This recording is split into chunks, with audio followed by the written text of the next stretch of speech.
hak apa aja yang dilakukan dalam pemeriksaan cantik ini bagi pasangan pria maupun wanitanya. Yang kita bahas pertama sekali adalah untuk calon pengantin wanitanya dulu ya. Ada 5 tahapan pemeriksaan. Pertama adalah pemeriksaan. Yang pertama ada pemeriksaan fisik dulu.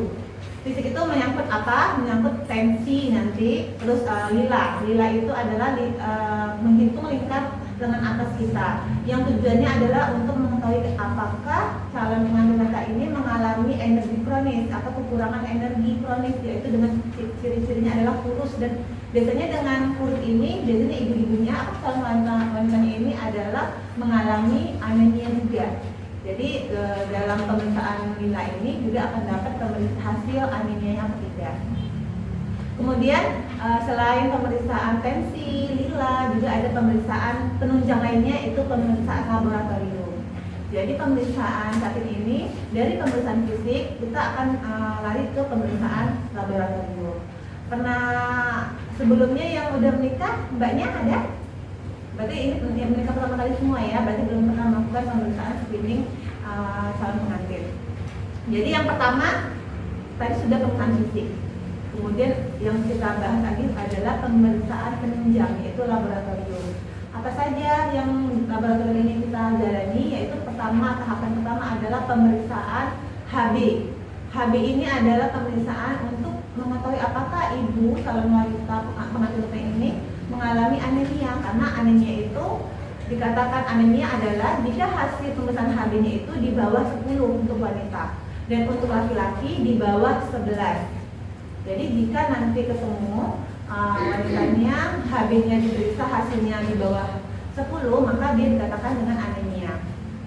Nah, kemudian ada pemeriksaan yang kedua, yaitu pemeriksaan pemberian imunisasi tetanus. Ya, ini saya untuk yang pasang, untuk wanita biasanya udah pernah dapat sebelumnya di sekolah. Ya, waktu kita SD kelas 2, kelas 5. Kemudian SMP kelas 1. Kemudian SMA kelas 2.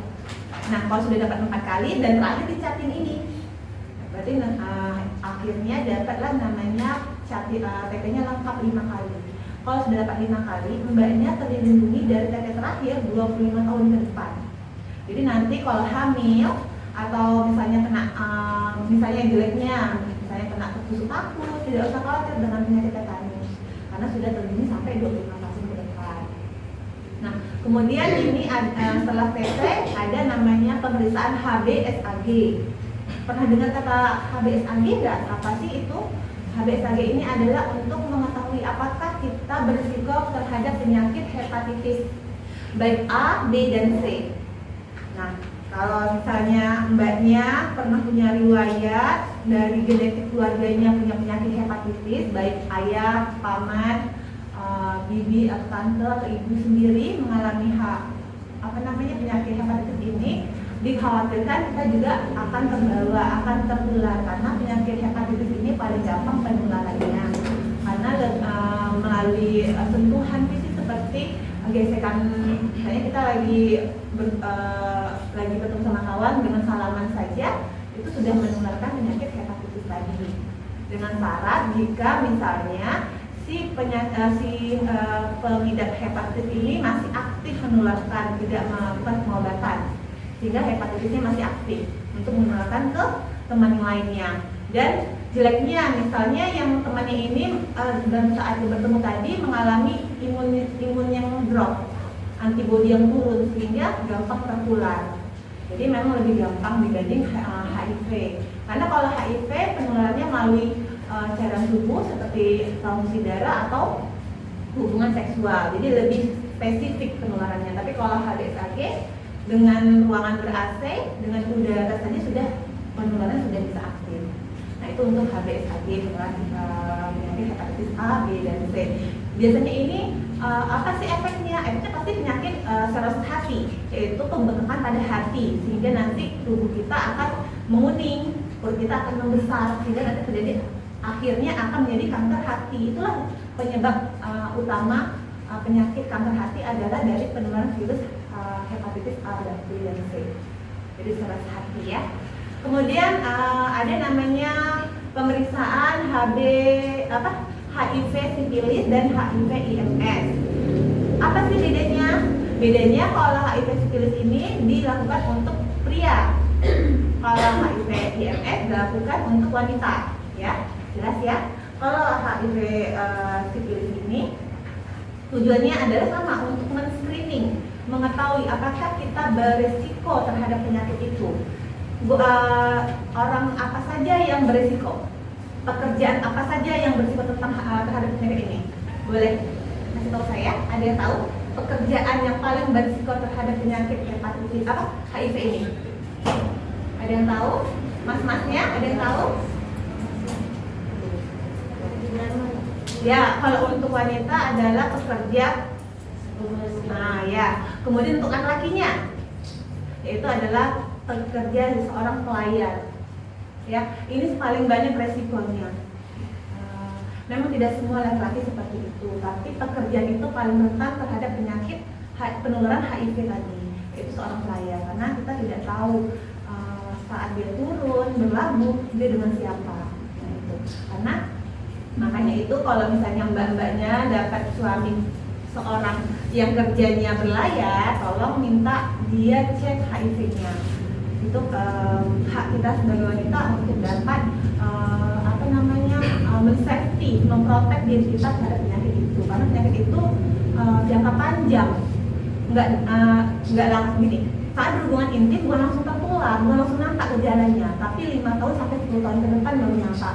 Sehingga nanti kalau kita hamil, anak kita sudah positif HIV-nya, ya kan? Kalau kita tahu dari awal dia sudah HIV, kita kan nggak mungkin mau seperti itu, ya kan? Kita kan pengennya memprotek anak kita supaya tidak terkena HIV. Nah, penyakit HIV ini adalah penyakit yang menyerang, virus yang menyerang imun kita. Jadi kalau misalnya masnya pernah berhubungan sama perempuan yang nggak benar dan positif HIV, bukan saat itu dia langsung drop, tunggu imunnya masnya itu drop dulu, dia baru menyerang, timbullah gejala-gejalanya demam, mencret, ruam-ruam merah-merah, sariawan. Itu nanti tunggu dia sekitar 5-6 tahun, itu baru gejala awal. Itu terkait dengan imun yang turun dulu.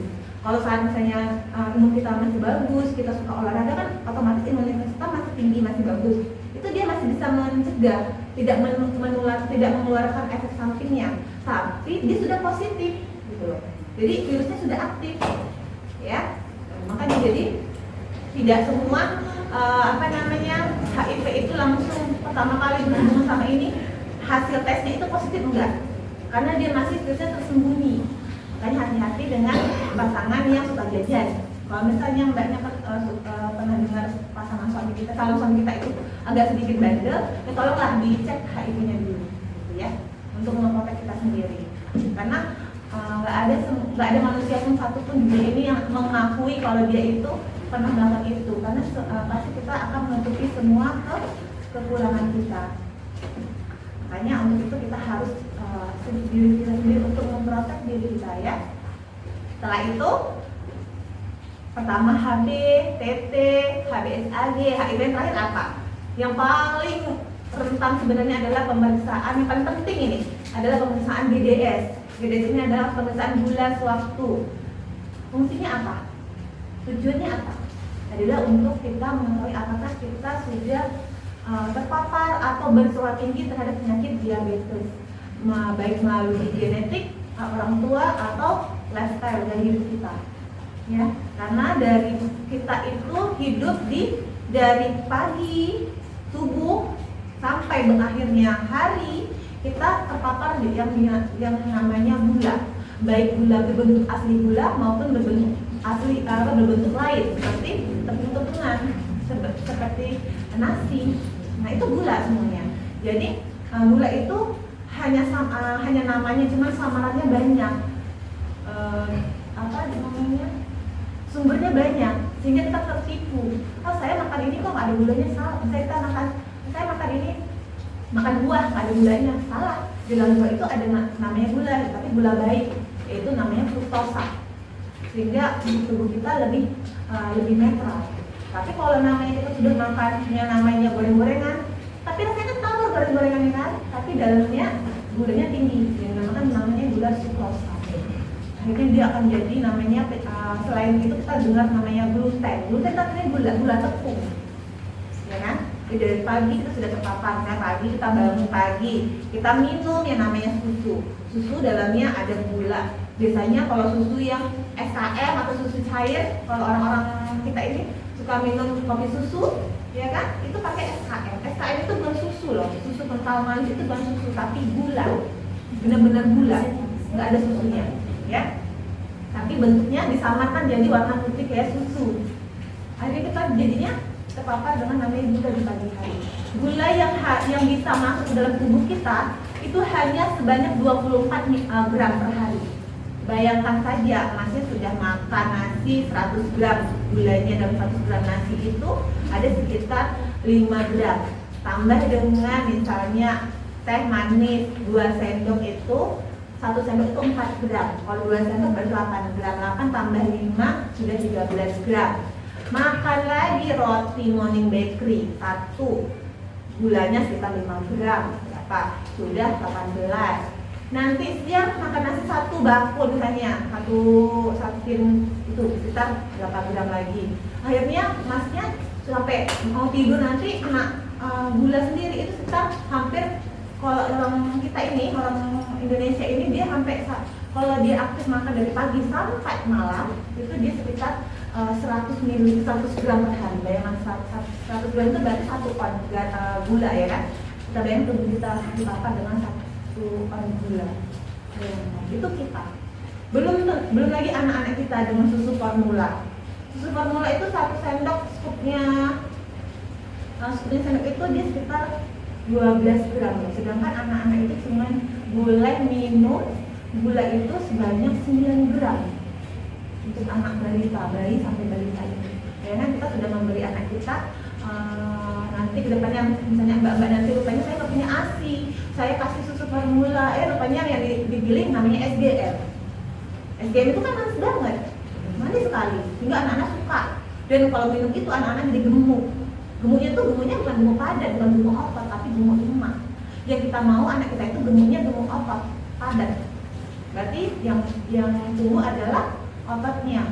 Otot itu tumbuh dari apa? Dari protein, dari mineral, dari vitamin, bukan dari gula. Kalau tumbuh anak kita gendut, itu bukan dari proteinnya, tapi dari gulanya yang bikin dia gemuk besar.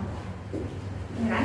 Kemudian sambil mendengarkan yang perempuan, yang perempuan tolong kesini ya. Nah, kemudian kan ini sudah ke pemeriksaan kita ya, kembali lagi ke pemeriksaan kita tadi namanya gula darah. Nah, gula darah ini diperiksa harus minimal 3 bulan sekali. Ya, 3 bulan sekali harus cek gula. Walaupun mbaknya sehat, saya sehat kok, keluarga saya nggak ada gula. Mama saya, bapak saya juga nggak ada genetik gula. Tapi kita nggak tahu gaya hidup kita yang terpapar dengan gula. Ya, jadi kalau bisa 3 bulan sekali, pemeriksaannya adalah pemeriksaan cek gula darah sewaktu. Kemudian setelah itu ini untuk pemeriksaan wanitanya. Kalau laki-laki cuma ada 3 pemeriksaannya untuk pemeriksaan pendukung ini. Yang pertama adalah HbSAg, kedua HIV syfilis, yang ketiga GDS. Jadi lebih simpel ke laki-laki. Pemeriksaan cuma 3. Nah, tapi ada pemeriksaan yang tidak masuk dalam kriteria pemeriksaan wajib untuk screening fatin, tapi ini penting, yaitu adalah pemeriksaan thalassemia. Pernah dengar tentang thalassemia nggak? Penyakit thalassemia? Nggak pernah dengar? Penyakit thalassemia ini adalah penyakit di mana kita, baik wanita maupun laki-laki itu HB-nya nggak pernah bisa tinggi, nggak pernah normal, HB-nya di bawah 8. Jadi apa efeknya? Efek HB kita 8 apa efeknya? Kan sudah anemia, apa efeknya? Kurang darah pasti kan. Kalau kita kurang darah biasanya ngapain? Lemas kan? Lemas. Terus kalau lukanya tidak cepat sembuh. Terus kalau kita menstruasi, mensnya akan banyak. Nah, kenapa seperti itu? Bahaya.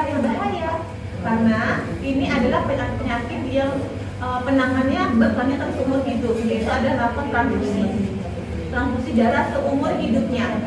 dari bayi sampai dia dewasa nanti dan sampai dia meninggal nanti dia harus transfusi darah. Bahkan kalau misalnya HB-nya dalam tubuhnya itu makin rendah, dia dimasukin HB darah pada darahnya 11. 2 minggu kemudian darahnya drop dari 5. Butuh lagi transfusi, berarti sebulan itu dia butuh 2 kali transfusi. Dan ini adalah penyakit di mana nanti mungkin saat ini BPJS masih menanggung untuk transfusi ini, tapi untuk kedepannya kita tidak tahu. Makanya untuk kedepannya mbak-mbak tolong nanti sama mas-masnya periksa juga, walaupun ini bukan yang wajib karena angka thalassemia di Kota Batam itu tinggi sekali. Jadi kalau bisa dicek dua-duanya, apalagi nanti misalnya masnya cek HB-nya rupanya rendah, mbaknya rupanya juga rendah, itu ada salah satu ciri kita punya bakat atau pembawa thalassemia.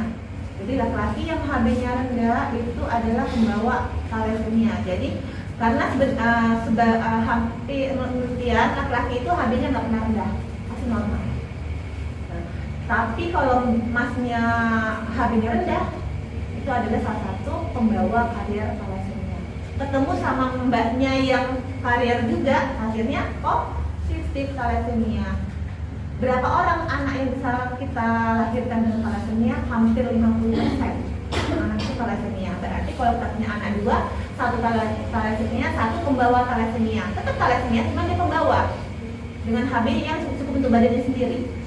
Berarti nanti ketemu lagi, dia menikah lagi sama laki-laki, rupanya pembawa juga, dapat lagi turunan thalassemia. Nggak berhenti ya kan? Jadi apa yang dilakukan? Kalau misalnya saat ini masnya sama mbaknya ketemu pembawa thalassemia, apa yang harus dilakukan? Dilanjutkan menikah atau tidak? Atau lanjutkan menikah tapi nggak punya anak?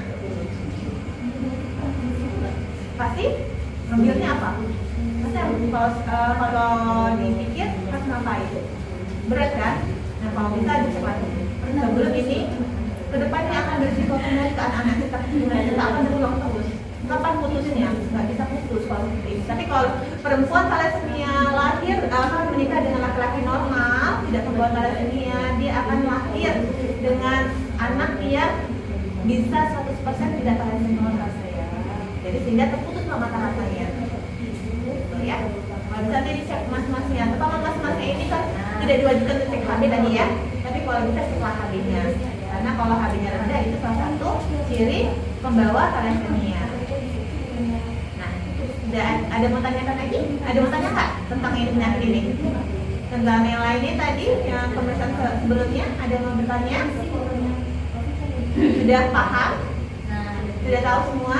Berarti kita lanjut lagi ke kedua ya. Setelah pemeriksaan capit, kita akan masuk ke tahap berikutnya, yaitu adalah penggunaan kontrasepsi. Tahu kontrasepsi? Kontrasepsi tahu? Apa itu kontrasepsi? Ya, KB. KB yang mas-masnya tahu ada berapa macam? Ada berapa macam mas-masnya tahu KB? Usah malu-malu, kita kan saya udah menikah, saya tahu KB apa. Saya mau tahu, masnya kan belum menikah nih, KB apa aja yang tahu? Apa? Yang muda-muda mungkin tahu. Iya. Apa aja Pak yang muda itu? Kalau saya sih kayaknya ya suntik, makan bed, dengan masukkan di dalam, tiga itu aja kayaknya. Menurut saya. Yang masuk ke dalam? Hah? Alat KB-nya dimasukkan ke dalam? Iya itu. Oke, itu namanya spiral ya. Nah. Ya, jadi KB itu macam-macam banyak, untuk mendapatkannya macam-macam ya. Ada namanya KB kondom, alatnya kondom, laki-laki, kemudian pil, suntik, 1 bulan 3 bulan, spiral, implan, dan steril kontak. Jadi itu adalah macam-macam alat yang kita dapatkan. Tapi secara umumnya KB itu hanya 2. KB itu adalah cuma 2, yaitu KB hormonal sama non hormonal. Berarti KB yang hormon sama KB yang tidak hormon. Apa aja KB hormon? Ada yang tahu Mbak? Mbaknya? KB hormon, ya benar, KB suntik. KB hormon itu KB suntik, KB pil, KB implan itu KB hormon. Kemudian KB yang tidak hormon apa aja? IUD, kondom, kemudian spiral. Kondom, IUD, spiral sama ya. Kemudian steril untuk laki-laki dan steril untuk perempuan. Steril ini ada dua kan, laki-laki dan perempuan. Untuk laki-laki namanya vasektomi, yang untuk perempuan namanya tubektomi. Tubektomi ini dilakukan di mana? Di ruang operasi yang dilakukan oleh dokter SPOG-nya. Kalau laki-laki di ruang operasi juga dilakukan oleh dokter spesialis urologinya. Beda ya, kalau perempuan dengan SPOG-nya, kalau laki-laki dengan urologinya. Kenapa berbeda? Karena berbeda juga alatnya, gitu ya. Nah, kalau untuk steril untuk wanita biasanya dilakukan saat sesar, sekaligus sama sesar, lahiran dengan operasi ya. Tapi kalau laki biasanya tidak, dia harus konsul dulu. Dan untuk mendapatkan KB steril ini tidak gampang. Dia punya punya syarat dulu. Syaratnya apa? Syaratnya adalah di atas umurnya harus dari 40 tahun. Anaknya harus lebih dari 4. Kemudian pasangan atau istri atau suami memiliki penyakit tertentu. Contohnya istri punya penyakit yang tidak bisa menggunakan KB lainnya, KB hormon lainnya atau KB lainnya. Nah, contohnya seperti apa? Kanker ovarium, sehingga dia tidak bisa menggunakan KB apapun.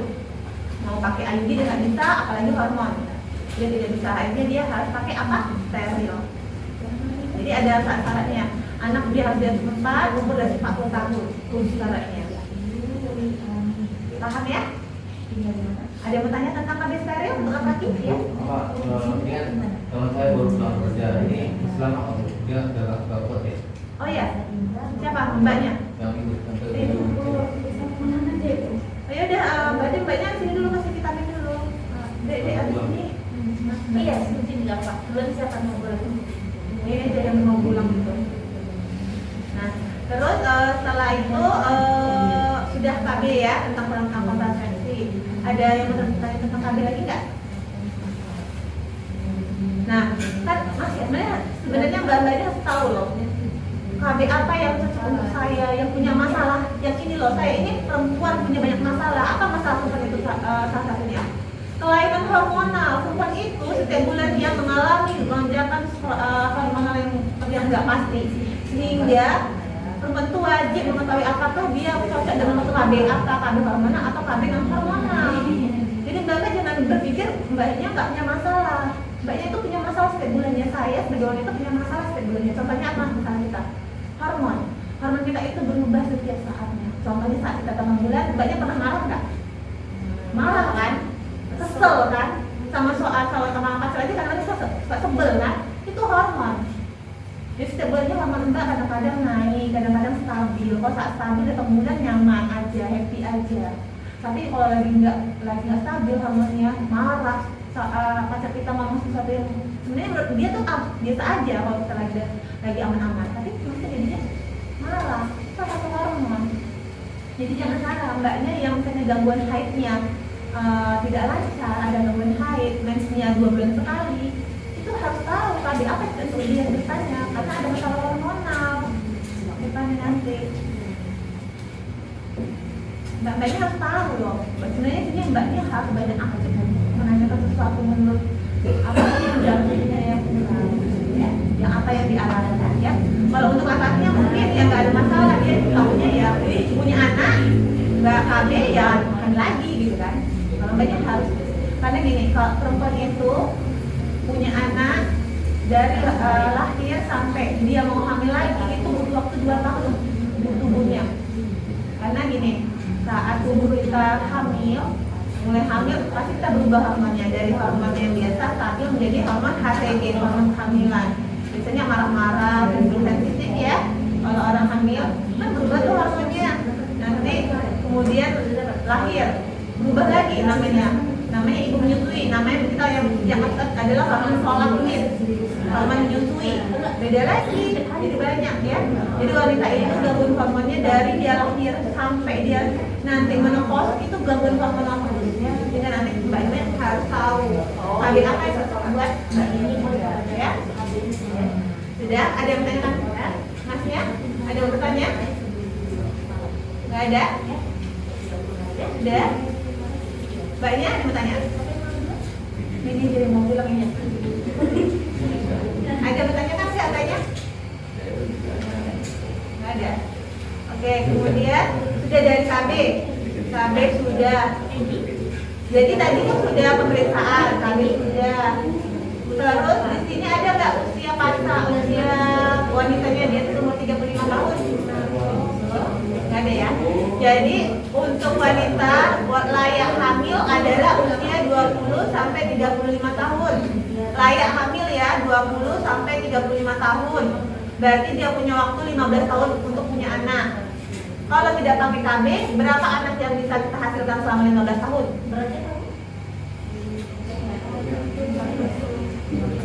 7 sampai 10 anak selama 15 tahun.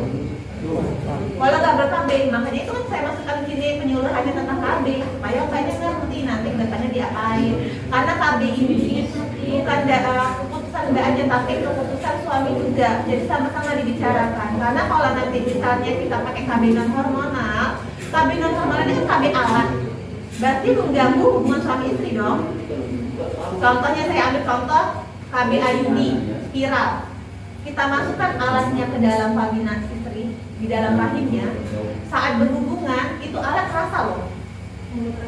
Mulut rahimnya itu terasa, ada alatnya.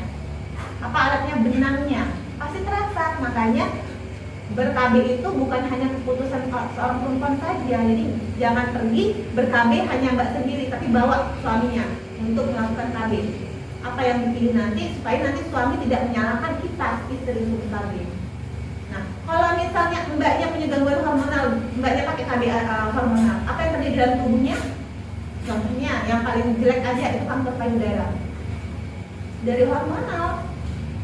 Jadi hati-hati.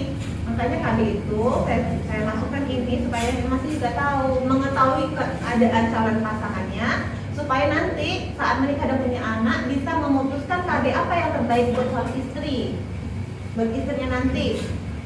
Nah, kalau pakai kondom, apa yang terjadi? Masnya merasa nggak nyaman pakai kondom, ribet, ya kan? Pasti itu, karena banyak laki-laki itu nggak mau pakai kondom saking egoisnya dia, tapi dia nggak mau punya anak juga. Gimana caranya? Ya pakai KB IUD. KB IUD pasti ada juga efek samping tadi, karena ada benangnya di dalamnya sehingga nanti terasa saat ejakulasi.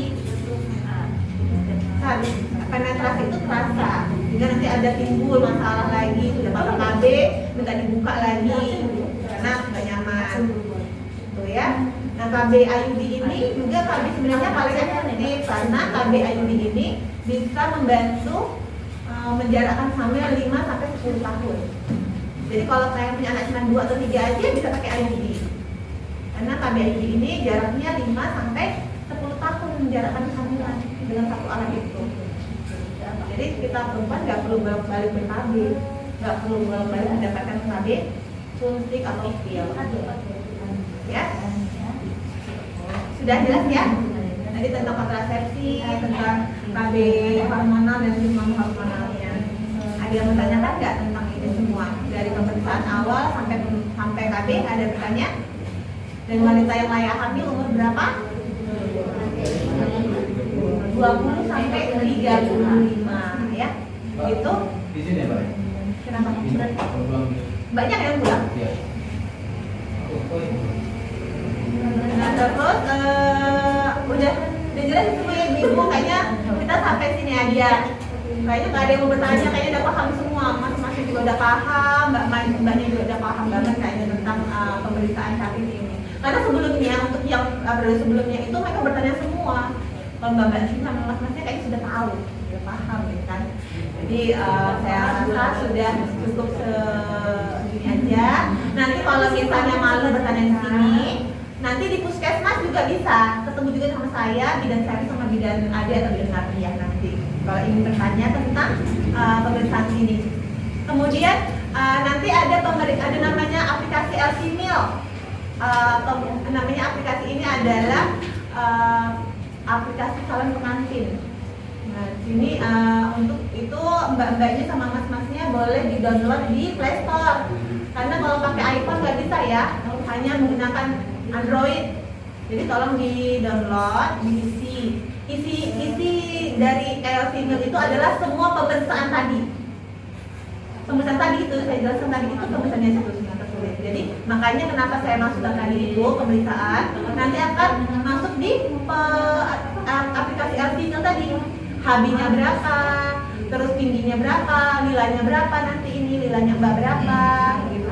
Ada ini apa tidak, kalau suami tahu apa tidak, itu nanti ada di situ. Nanti kalau sudah dimasukin semua hasilnya, nanti keluarlah sertifikat dan dikatakan layak menikah, berisiko menikah, atau tidak layak menikah. Itu nanti hasilnya ada.